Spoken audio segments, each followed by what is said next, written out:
Karibu sana kwa mara nyingine tena. Mimi ni Leonard Ninja, naelezeaga video za teknolojia na jinsi ya kutumia smartphone yako kiufasaha. Leo tutajifunza jinsi ya kufanya profile picha yako isionekane na mtu yoyote.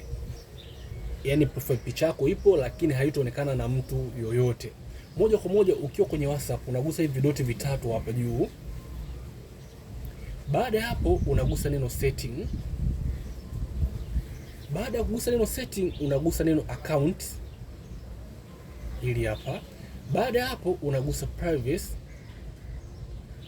Baada ya hapo utaona last seen. Sasa hapo ukibonyeza last seen unarudi nyuma, profile photo na about.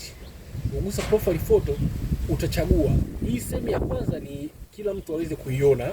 Sehemu ya pili ni mtu alosave namba yako na wewe umesave ya kwake ndo aweze kuiona. Hii ya tatu utachagua ni wapi ambao waione. Hii hapa nobody, ni mtu yoyote asiweze kuiona.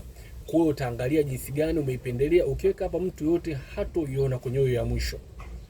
Kwa hiyo wewe mwenyewe utaamua kuchagua. Hivyo ndo jinsi ya kuficha profile picha yako mtu asiweze kuiona. Karibu sana, usiache kusubscribe hapo chini. Video kama hizi na nyingine nyingi zinakuja. Karibu sana. Mimi ni Leonard Ninja.